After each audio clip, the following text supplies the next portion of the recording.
Hey guys, welcome back to the channel. This is the Jake Ellenbogen channel. Of course, this channel is sponsored by Manscaped. You can go over to manscaped.com and type in JKB or DTR and get 20% off and free shipping off your Manscaped order. For those of you who are new here, welcome. Be sure to subscribe and hit that bell icon to get all the latest videos from yours truly. And today we have a little bit of a different video. We posted one not long ago about the NFL and moving towards a 17-game season. So I had an idea of maybe doing these quick hitters more often. Kind of news quick hitters. Want to give you the best content possible and want to give you a ton of it.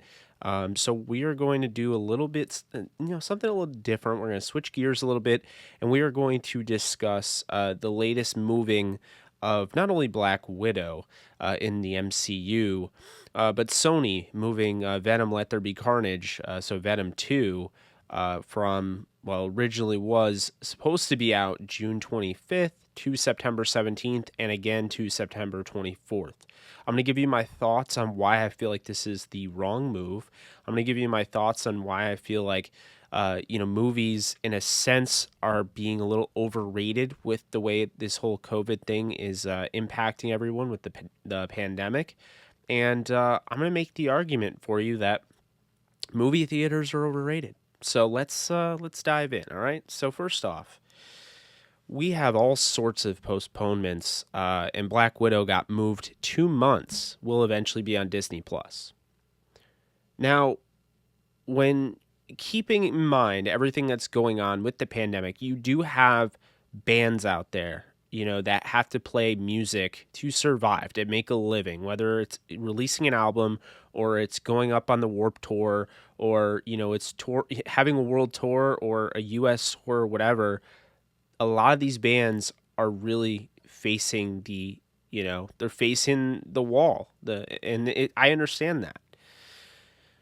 But the thing with movies is that, I like the movie theater, but the movie theater has become a little overrated.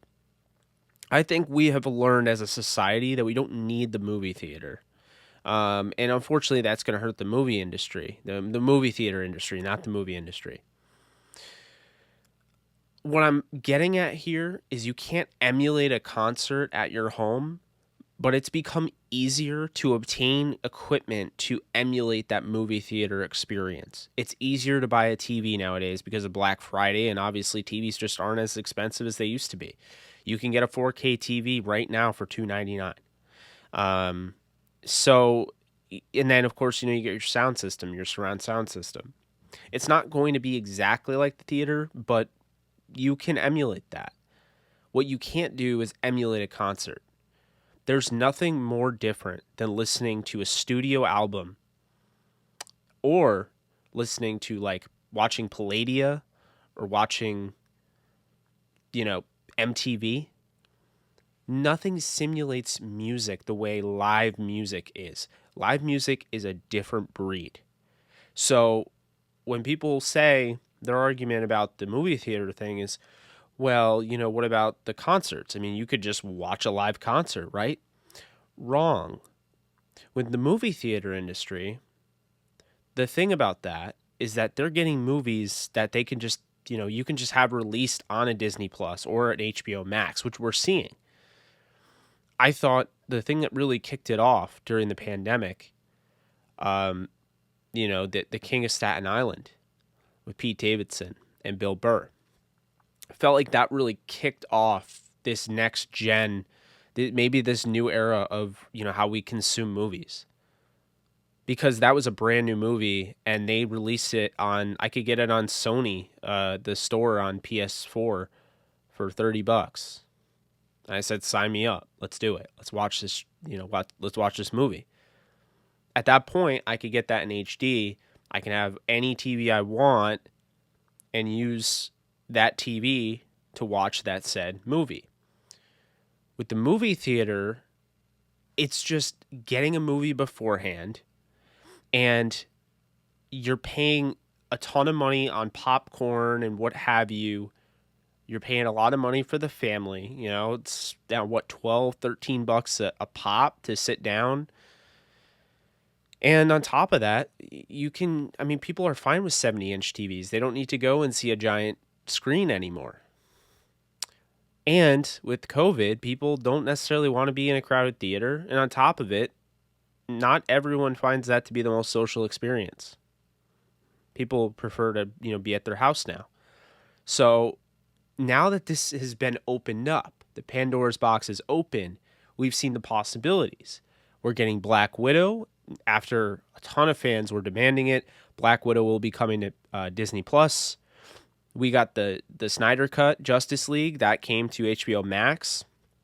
We're getting Godzilla versus Kong. And so I guess my point in all this is that movies can be watched at home now, and people prefer it. They don't want to go to the movie theater anymore. And why should we blame them? We shouldn't. And it's the reason I bring up rock concerts and hip hop concerts and, Warped Tour and all that, is because that you can't emulate at home. You're essentially getting the same movie. It's not any different than the theatrical cut. You're getting the theatrical cut. You're just getting it on your TV and you don't have to move. You're just getting it at the same time and you're paying for it. So then people will stop me and say, well, what about the $30? Well, you spend $30, you get a bunch of people to come to your house, or, the few people that you want, have them all pitch in a little bit. Say, I bought this movie for all of us. There you go. Not a lot. So that brings me to my point, is seeing that Tom Hardy led Venom and in Let There Be Carnage is being pushed back, and seeing Black Widow get pushed back, and seeing Shang-Chi get pushed back, and Eternals has been pushed back. I plead all of these companies, stop trying to force people to stop pushing it. So you're trying to force people to go to the movie theater, okay? Release everything on Disney Plus. Release everything on HBO Max. This is the future. This is 2021. This is the future. We've learned with this pandemic, we've learned that we can benefit ourselves. We can actually improve upon what we have based on the challenges we've faced, being versatile. I know from experience, I work from home. I used to work in a call center, go to the office, but it makes no sense now. You can just work from home. If you're just taking calls all day, you can do that from home as long as you have it set up. So a lot of these companies, they're taking telecommunications, and they're making that the future. Work from home. That is what you're going to see. It's going to be a thing, and it's going to help nightlife because people are now going to want to go out. A lot of these things are helping each other. Well, now, not everybody wants to go to the movie theater just to see their favorite movie. So I think this streaming service is the future. And it's very simple. You can still charge me monthly for a streaming service and say all movies, all release dated movies are paid up front in full. So it doesn't count, right? It's not part of the deal. You have to buy it individually. I think I'd still sign up for that. I think a lot of people would. So yes, it's different because the box office no longer exists in a sense, but you can still track your revenue dollars through there. I mean, let's not act like you can't. So to me, this is the future. And I feel like they're trying so hard with COVID, trying to push these back so we can get them in theaters, so we can get box office dollars. But if you really look, the theater industry was declining anyway. People don't want to go to the movies anymore. They have their 70-inch TV. It's easier to obtain a good TV. It's easier to obtain a good sound system. People don't necessarily want to go to the movies. And now, keep in mind, the cleanliness and people worried about all of that, think about that. Now with COVID, people are all worried about cleanliness and hygiene and not trusting other people and all that. Not everybody wants to sit in the same seat that someone sat before and be around all these people. I think it's pretty obvious here. The point is that the movie theater industry, as fun as it was to go to, there's not really a point if you can get it on the streaming services. And why are we forcing people to wait to see a movie when you can just release it? Like, so why? You know what I mean? So stop forcing that. Stop pushing it. Release these movies on those streaming services, have them charged individually, and people will do that. People don't want what people needed during this time, during this pandemic, and I know I speak for a lot of people when I say this, they needed that new rock album that your rock band that you love didn't want to put out because they didn't want to put out music without having a supporting tour for, okay? No, they needed that rock music to get them through a tough time. Just like movies. We all love movies. We all love entertainment. When you postpone these, people are like, what am I looking forward to? I'm not saying there's nothing to look forward to, but I'm saying when you look, a lot of people like Black Widow should have been out last year. I mean, it's a prequel. Like it's like the events they're canon, but they're not today's events in the MCU what they've done. The Venom movie is huge. A lot of people are really excited for that. That's going to introduce a brand new character, a character that's, well regarded as one of the best villains in the Venom and Spider-Man, comic books, and that is Carnage. But now you're pushing it back to September. You're pushing Shang-Chi back. You're pushing all these back. It's like, this is the problem. And we don't know if this is the end. Things can get pushed back more. Sony could decide, well, we want to push it back to December. We want to have that in the holiday season because it's the vaccine, right? Like, well, we feel like, everything is going to get better and we want to get people in the movie theater. And what it comes down to is this just opened up people's eyes that they don't really like the movie theater that much. They'd much rather have people that they care about around them instead of a bunch of strangers that they're watching a movie with. Can't blame them there. So, I guess my thought on all this is that moving these back, I think, is a big mistake. You have people that are really interested, and when you have a movie like Black Widow, okay, this is about a character that is no longer alive in the current timeline. So, you're really, bringing it close to how much you can stretch this thing before people stop caring, which is what I ultimately found being on Twitter. People don't really care about Black Widow. And I've actually breathed some life into it on my timeline because I've done some research into it. And Yelena Belova is going to take over as the Black Widow. She is likely going to be in Doctor Strange in the Multiverse of Madness. And so because of that, I think that there's actual value in this movie. I think that there's going to be a passing of the torch. And I think this is honestly a love letter to people that really dig the Black Widow character. They dig Scarlett Johansson and they wanted to learn a little bit about her backstory, which we've never really had. So I get that part. But, I just don't like the postponements. I understand if you don't have it ready, right? In a lot of cases, postponements, they don't have ready. WandaVision, which I actually found out, WandaVision wasn't actually ready. They didn't finish the VFX because of COVID. They didn't finish it on site. They actually had to get that done right up until the crunch time of them having to release the finale. That's pretty crazy. So it's not always about having the choice to postpone it. It's not always about the bottom dollar. Sometimes they're not even ready. They don't have the material done. But when you have the material finished and completed, you've already produced the thing. It's done. Post-production, it's over. Everything is completed. It is a finished product. Why are you pushing it back months and months and months? You're doing it because of the bottom line. You're doing it because of the fact that you want to get people in the movie theater. And ultimately, I think that you're going to get some people that boycott the movie theater. It has nothing to do with AMC. It has nothing to do with Regal. It has nothing to do with Bowtie or any of the other cinema companies. It's the fact is that people are more comfortable now because they've experienced it. They've experienced this ecosystem where now they don't like to go out as much if they don't have to. And people also are trying to be cautious. Being around that many people is not something they want to do. They also don't want to spend $12 on popcorn or soda or what have you when they could just get food, make it themselves, and have their own movie night. So really hoping eventually this I I hope this is it. I hope we don't get any more postponements. That's obviously not going to be the case. We've had so many, especially these comic book adaptations to movies. They always seem to get postponed in some facet. They always get pushed back. That, oh, well, we want to, have this compete for Christmas or whatever. Always have that. And honestly, with Far From Home, or not Far From Home, for No Way Home, the Spider-Man 3 movie, I understand it's this really great event. It's going to be a fantastic movie and you're going to want to see it in theaters, but not everybody wants to.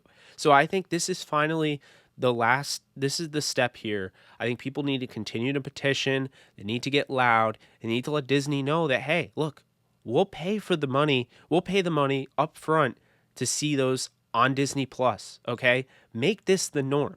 Okay. We weren't expecting to have the coronavirus hit us this hard. We weren't expecting for all life to change in a different way. But you know what? We're going to adapt to it. We like this new norm. And I think, honestly, the more people that talk about it, like you saw the Zack Snyder cut get it released because people just wouldn't stop talking about, releasing that Zack Snyder cut of the Justice League because it was such a bad movie without that Snyder cut. I think people are so powerful. And when everybody, speaks up, you get good results out of it. So my hope, and I know it sounds crazy because I know everyone wants everything to go back to normal, but not everybody wants to go back to the movie theater. That's the difference here. Not everyone's going to be comfortable. You can't assume everyone will be comfortable going back to the movie theater. So look, I think Eternals and I think Spider-Man should also be options. I think Spider-Man's a little different and they might run into an issue there because it wouldn't be. They would have to sign up a deal with Sony. That could be a pain. I get that because Sony owns Spider-Man. So therefore, none of the Spider-Man movies are on Disney Plus, and Disney wouldn't have the rights to have his movie on their platform. So they'd have to sign up something. Otherwise, Disney will they'll wait and have it go to theater. But as far as Eternals, Disney owns that. So Disney could realistically bring Eternals to Disney Plus and do the same thing they're doing with Black Widow. I think Black Widow was the start of something. I don't think it was just this one-time thing. I don't think it's a special occurrence. They did it with Raya the Dragon. I don't know the exact name of. I might have been butchering that name, but I know they did it twice now, just this year alone, announcing Black Widow and then Raya the Dragon. This is the new norm, and I think people want this, and so. I'm just hoping we don't see any more pushbacks. Otherwise, I think, people, for instance, Morbius, it was going to come out July 2020, and now we're looking at a January 22nd film, or a January 2022 film. So that's my point is now I don't care about Morbius. You know what I mean? Like, you have to understand that people have these limited time frames in which they care about things. Like if you're not a Spider-Man or you're not a Captain America or Thor or Iron Man or something like that, you're not going to get that attention. Morbius isn't a main character. You have the diehard Morbius fans, sure, but on the grand scheme of things, Morbius needed to come out this year. That's how I have it. Okay, that is my thoughts on that. Hope you guys enjoyed that. Please let me know, drop a comment, let me know your thoughts on the whole movie industry, not the movie industry in general, but like your thoughts on just kind of pushing the movie theater business aside a little bit and focusing on the streaming services. I mean, I think this is the future. I think this is the way it should go. For people that, again, compare it to concerts, you can't emulate a live show on TV or in your ear, like listening to music. Live albums aren't the same as being live. It's just different. Live music is different. But you can watch the same exact movie and have the same exact experience by emulating that type of theater setup in your home living room. So that is where I stand on that. But again, I thank you guys so much for tuning in. Cannot wait for Black Widow. I'm actually really looking forward to it now. I think Yelena Belova is going to be such a huge character in the MCU moving forward that people aren't giving enough credit. Always love, when female characters get a bigger stand, and so I think she's going to be a huge character moving forward. Also really excited for Venom 2, just really pissed off that it got moved, as well as some other movies. And the Morbius one, I just can't put my head around why you would move that to 2022. You're going to have that compete with Doctor Strange. I mean, that thing is going to get forgotten about when Doctor Strange and the Multiverse of Madness comes out, and then the next month you have Thor: Love and Thunder. But anyway, appreciate you guys. You guys take care. I'll be back next time. Later.